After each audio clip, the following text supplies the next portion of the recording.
Disclaimer: I'm white and discussing race in this video.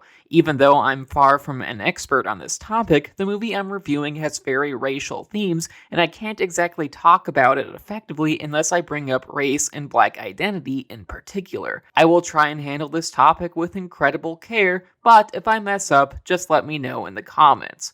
Thank you. Candyman 2021 is a modernized take on the classic slasher series. This new horror movie by director Nia DaCosta features the gruesome kills, buckets of gore, and haunting score that was present in the 1992 original, all while updating many elements to fit into modernity. It features macabre visuals, modern cinematography innovations, and social commentary to reflect the stylistic and thematic trends of the horror genre in 2021. And as a result, the film is really good. It is an all-around terrific slasher that strikes the best of both worlds when it comes to horror. The movie will both entertain genre aficionados looking for a bloodbath, and it will also satisfy those that enjoy depthful narrative substance in their horror films. It is truly another terrifying classic in the making. This admittedly should not come as a surprise. Loosely based on Clive Barker's short story The Forbidden, the first Candyman, the one released back in 1992, is a great movie and is still held in high esteem by many genre fans.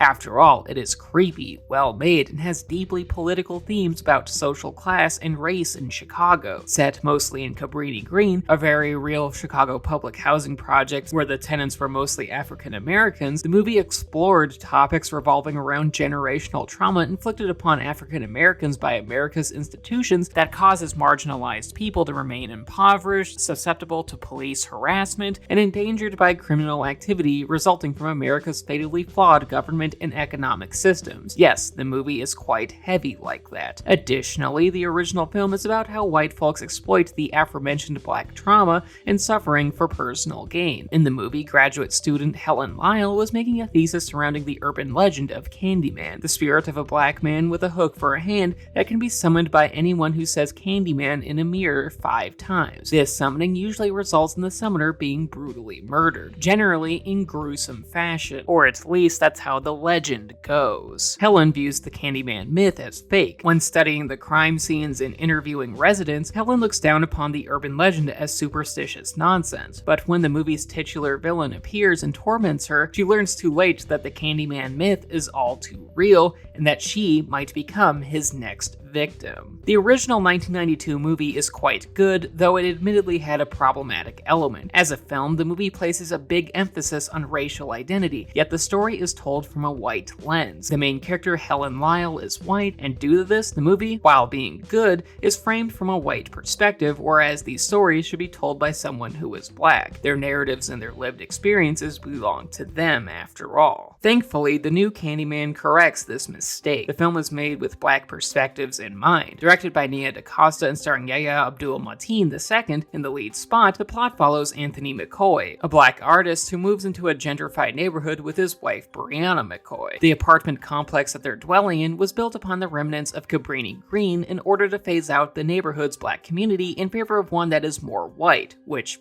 yikes. And as an artist, Anthony found inspiration in Cabrini Green's racially tumultuous past and was intrigued by the Candyman myth. After all, he is more of a gothic-style painter in general, and when discovering the legend of an African-American hooked-handed spirit, he was intrigued and incorporated it into his work, which ultimately helped respread the new Candyman legend to a new generation. Unfortunately for Anthony, there was truth to this myth. As many people of Chicago are murdered in a gruesome fashion, Anthony begins to realize that he made a mistake, and because of this, Anthony begins to mentally unravel, and he must find the truth about the Candyman's origin, lest he succumb to madness. The story is really good and makes it clear that this is a black narrative. The movie tackles topics like police brutality, discrimination and racism in social settings, gentrification, white people exploiting the death and tragedy of black folks, and the concept of a shared cultural trauma head-on via a gothic horror movie. With characters like the troubled Anthony, the career-seeking Brianna, and through Candyman himself, the movie transforms the tale of an all too familiar occurrence where an African American is hurt or murdered by powerful white folks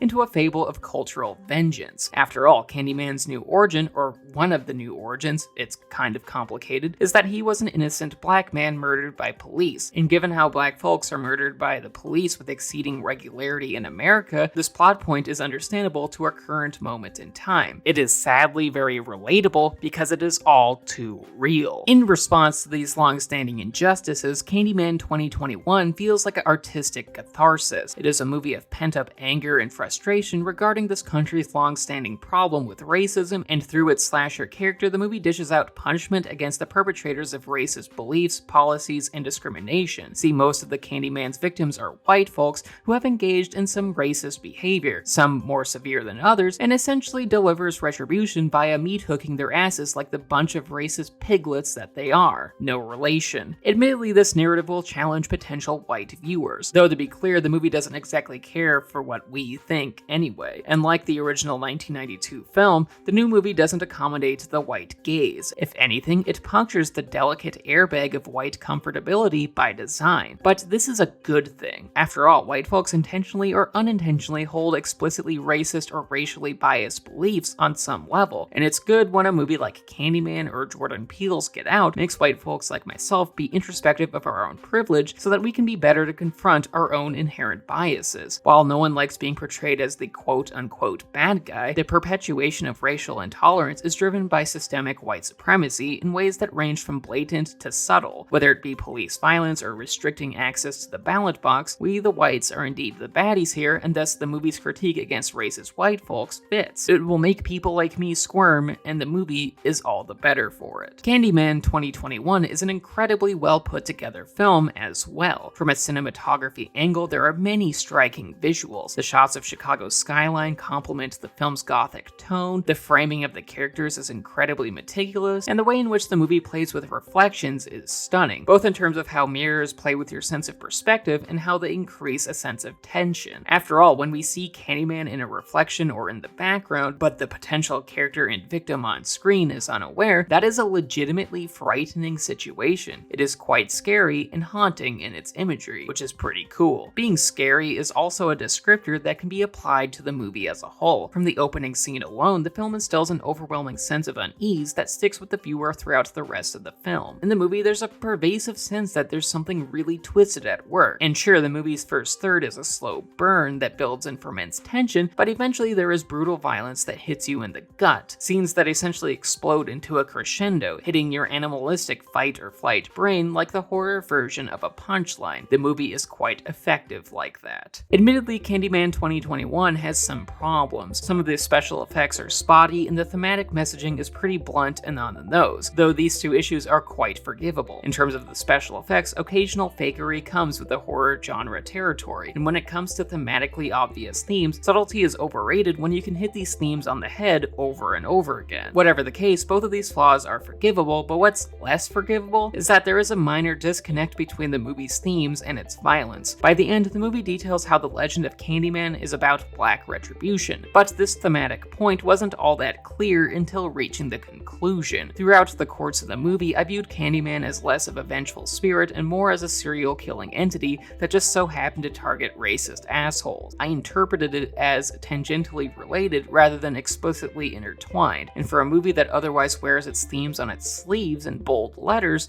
the lack of clarity is a problem. Unlike some of the other themes, the meaning on this one was a bit obscure. The purpose of Candyman's carnage just wasn't all that clear until the very end. Still, Candyman 2021 is worth watching. From just a nuts and bolts level, it is an expertly well put together horror film with plenty of startling images and frightening concepts, and it features some terrific social commentary involving racial discrimination, police brutality, and gentrification. Even though some of the themes don't land, the movie is overall striking and a worthy successor to the original. It is very memorable, even though you'll want to forget to say his name. And with that, that was the video. Thank you so much for watching. If you enjoyed it, please leave a like rating and subscribe to my channel.